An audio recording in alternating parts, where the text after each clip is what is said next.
Question number 51। सूर्य की सतह का लगभग तापमान कितना है? तो सूर्य की सतह का लगभग तापमान 6000 डिग्री सेंटीग्रेड होता है। इसका ऑप्शन हो जाएगा ऑप्शन नंबर सी।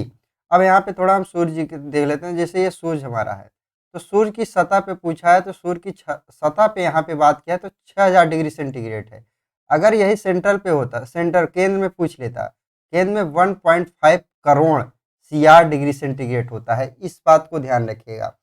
अब आप लोगों को पता होना चाहिए कि सूर्य के नाभिक में क्या होता है, हाइड्रोजन और हीलियम दो चीजें होती है। हाइड्रोजन और हीलियम होता है।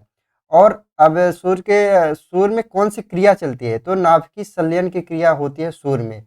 और यही नाभिकीय संलयन की क्रिया के से ही हाइड्रोजन बम बनाया जाता है। तो आप लोगों को सूर्य के बारे में और एक इन्फॉर्मेशन है सूर्य के, कि सूर्य का जो प्रकाश है वो पृथ्वी तक पहुंचने में कितना टाइम लेता है, तो वो 500 सेकंड लेता है। और 500 सेकंड को अगर मिनट में भी चेंज करेंगे तो 8 मिनट 30 सेकंड हो जाता है। तो इतना हमारी जानकारी कितने थी, सूर्य थे। और मैं आप लोग को एक चीज़ बताना चाह रहा हूँ कि ये आज की दूसरी वीडियो है और लूसेंट का 1000 मैंने क्वेश्चन करा रहा हूँ, एक निचोड़ है। तो आप लोग भी जाके इस वीडियो को जरूर, पहली वीडियो हमने डाल दी है, इसी चैनल पे मिल जाएगा और इसी डिस्क्रिप्शन में इसका लिंक भी मिल जाएगा। और ये आज की दूसरी वीडियो है, इसको भी आप लोग पूरा देखिएगा और अपने फ्रेंडों के साथ जरूर शेयर करिएगा। अगले क्वेश्चन पे चलते हैं। Question number 52। सवाना घास के मैदान किस महाद्वीप में है? तो जो सवाना घास के मैदान है वो अफ्रीका महाद्वीप में है। तो ये ऑप्शन हो जाएगा ऑप्शन नंबर बी, इसका सही उत्तर हो जाएगा। अब हम और थोड़े घास के मैदान भी इसी के साथ देख लेते हैं। जैसे डाउन्स घास के मैदान कहाँ पे पाए जाते हैं? ऑस्ट्रेलिया में। पुस्ताज घास के मैदान कहाँ पाए जाते हैं? हंगरी में। वेल्ड घास के मैदान कहाँ पाए जाते हैं? दक्षिण अफ्रीका में। लानोज घास के मैदान कहाँ पाए जाते हैं? वेनुजुला में। और पंपास घास के मैदान कहाँ पाए जाते हैं? अर्जेंटीना में। वैसे तो कई बहुत सारे घास के मैदान, लेकिन हमने वो इम्पोर्टेंस बताया है जो कि एग्जाम में बहुत ज़्यादा पूछा जाता है। क्वेश्चन नंबर 53 है, किस संविधान संशोधन द्वारा पंचायती राज व्यवस्था लागू की गई थी? मतलब पंचायत जो चुनाव होता है उसकी व्यवस्था किस किस संशोधन के अधिनियम के द्वारा आया था? तो इसका ऑप्शन नंबर सी हो जाएगा, 73वें संविधान संशोधन के द्वारा आया गया था। अब इसके बारे में थोड़ी सी और जान ले। 73 संविधान संशोधन हुआ था 1992 में, लेकिन लागू हुआ था 24 अप्रैल 1992 को। और सबसे पहला जो स्थान है जहाँ पे पंचायती राज व्यवस्था लागू हुआ था वो राजस्थान का नागौर जिला है। वहाँ पे पंचायती राज व्यवस्था लागू हुआ था। तो आपसे पूछता भी है क्वेश्चन कि पहली बार सबसे पहले पंचायती राज व्यवस्था कहाँ पे लागू हुई थी? तो नागौर राजस्थान का एक डिस्ट्रिक्ट है, वहाँ पे लागू हुआ था। अब देखिए यहाँ पे और ऑप्शन है, जैसे 74वां संविधान संशोधन। 74वें संविधान संशोधन में क्या होता है कि नगर पालिका का जो चुनाव उना होता है वो जोड़ा गया था। तो 74वें संविधान संशोधन के द्वारा जोड़ा गया था। 42वें संविधान संशोधन के द्वारा बहुत सारी चीज़ें जोड़ी जाती है और इसी को मिनी कॉन्स्टिट्यूशन के नाम से भी जानते हैं, क्योंकि 42वें संविधान संशोधन के द्वारा ही प्रस्तावना में पहली बार संशोधन किया गया था केशवानंद भारती केस के द्वारा। और इसमें 3 वर्ड्स जोड़े गए थे जो कि बहुत ज़्यादा इंपॉर्टेंट है। वो पूछा जाता है कौन कौन से 3 वर्ड्स। पहला है समाजवादी, पंथ निरपेक्ष और अखंडता। 3 शब्द 42वें संविधान संशोधन के द्वारा जोड़ा गया था। अब 86वें संविधान संशोधन के द्वारा क्या जोड़ा गया था कि जो शिक्षा का अधिकार है, वो शिक्षा का अधिकार को 86वें संविधान संशोधन के द्वारा जोड़ा गया। ये जोड़ा गया था आर्टिकल 21A में जोड़ा गया था। और इसमें 21A में क्या है कि 6 से 14 वर्ष के लिए है। अगर आपसे 1 से 5 वर्ष के लिए पूछिएगा तो 45 में है, आर्टिकल 45 में है। तो इतनी इस क्वेश्चन से जानकारी थी, क्योंकि इस वीडियो का उद्देश्य यह है कि आपके कोई भी क्वेश्चन छूटे ना। तो आप लोग पूरा वीडियो जरूर देखें। यदि भारत का राष्ट्रपति इस्तीफा देना चाहे तो वह अपना इस्तीफा किसे सौंपेगा? देखिए, भारत का अगर राष्ट्रपति इस्तीफा दे रहा है तो वो उपराष्ट्रपति को इस्तीफा देगा। अब उपराष्ट्रपति इस्तीफा देगा तो वो राष्ट्रपति को देगा। इन दोनों में आपस में लेन देन है। अगर लोकसभा अध्यक्ष इस्तीफा देगा, ये अपने उपाध्यक्ष, लोकसभा उपाध्यक्ष को इस्तीफा देगा, ना कि राष्ट्रपति को देगा। तो इसका तो जो उत्तर है ऑप्शन नंबर ए इसका सही है, राष्ट्रपति।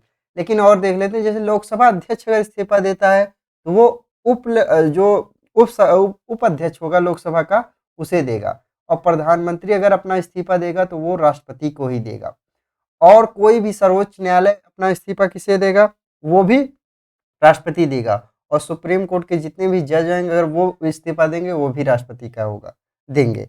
तो इस इतनी बातें आप लोग को ध्यान रखिएगा, क्योंकि डायरेक्ट पूछ लेता है कौन किससे इस्तीफा दे सकता है, ऐसे क्वेश्चन बहुत आते हैं। तो इसका जो उत्तर होगा option number A. Uttar Pradesh में लोकसभा की सीट कितनी है? तो उत्तर प्रदेश में लोकसभा की सीट 80 है, इसका उत्तर ऑप्शन नंबर बी सही हो जाएगा। लेकिन ये तो हमने बता दी लोकसभा की, अगर यहीं पे राज्यसभा की सीट पूछ लेता तो राज्यसभा की सीट होती है 31 उत्तर प्रदेश में, और विधान परिषद की सीट कितनी है? 100 है, जो कि सबसे ज़्यादा हाई है। विधान परिषद की सीट 100 और विधानसभा की सीट है 403। पूरे उत्तर प्रदेश में लोकसभा की भी सीट बहुत ज़्यादा है, और राज्यसभा की भी सीट ज़्यादा है, विधान परिषद की भी सीट ज़्यादा है, और विधानसभा की भी सीट ज़्यादा है। क्वेश्चन नंबर 56 है, भगवान महावीर जैन का जन्म कहाँ हुआ था? तो इनका जो जन्म हुआ था वो वैशाली में हुआ था। तो वैशाली में हुआ था 540 ईसा पूर्व में, और कुंडल ग्राम में वैशाली पड़ता है, तो यहाँ पे इनका जन्म हुआ था। लेकिन इनका निधन जो हुआ था वो पावापुरी में हुआ था। ये पावापुरी पड़ता है बिहार के राजगिरी स्थान में। तो ये हो गया।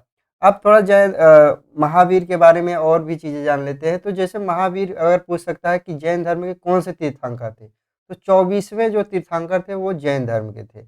लेकिन कभी कभी क्या होता है 23वां पूछ ले, 23वां तीर्थंकर थे पार्श्वनाथ थे, और पहले तीर्थंकर कौन थे? ऋषभ देव थे।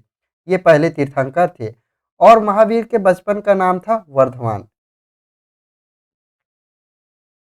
अगला क्वेश्चन है, प्रोटॉन की खोज किसने की थी?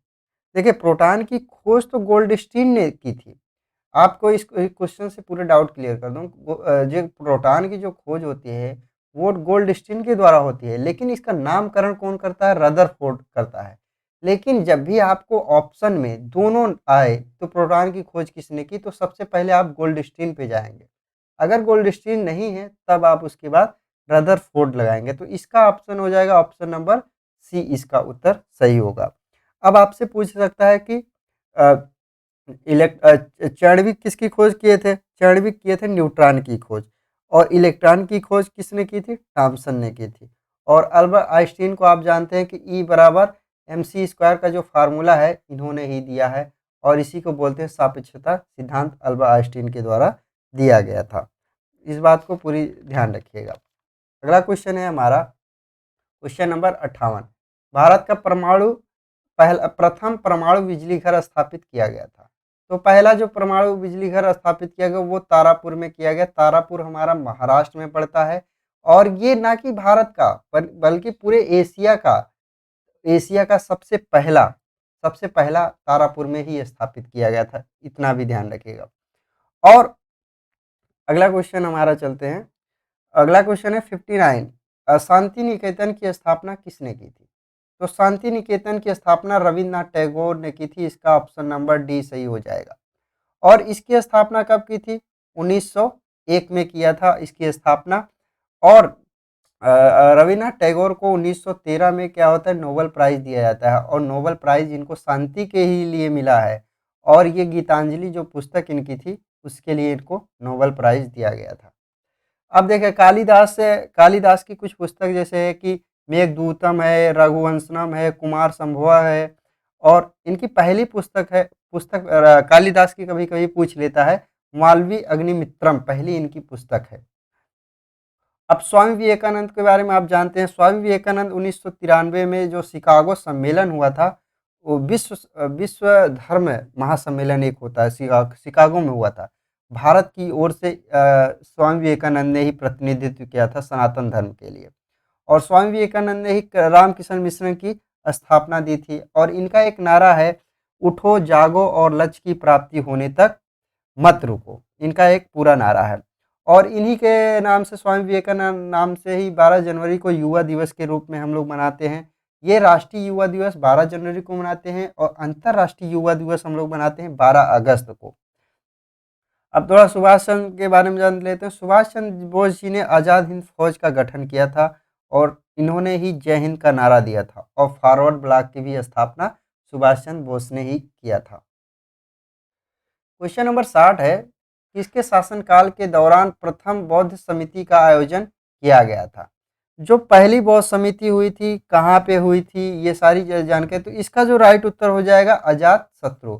इसका तो उत्तर हो जाएगा अजात शत्रु, पहली बौद्ध समिति का इसी के टाइम में आयोजन किया गया था, इसके शासनकाल में।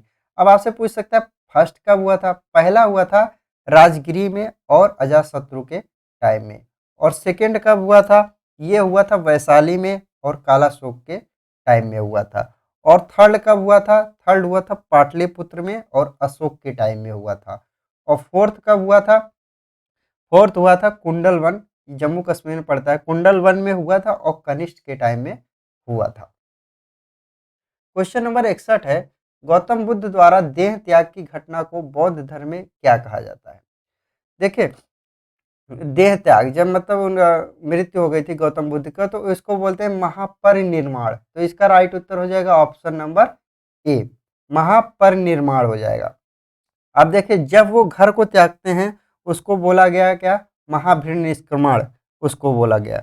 और इनको गौतम बुद्ध को ज्ञान की प्राप्ति बोध गया में हुई थी, और इन्होंने पहला उपदेश अपना दिया था सारनाथ में। और जब इन्होंने पहला उपदेश दिया सारनाथ में, तब उसको बोला गया धर्मचक्र प्रवर्तक। और इन्होंने 5 पंडितों को मतलब अपना ज्ञान दिया, 5 लोगों को अपना ज्ञान दिया, तो उसे बोला गया। और इनकी जो मृत्यु है, महापरिनिर्वाण की घटना जो हुई थी, वो कुशीनगर में हुई थी। और इसी को पहले कुशीनारा बोलते हैं, जो कि आज यूपी में है। इसका राइट उत्तर हो जाएगा।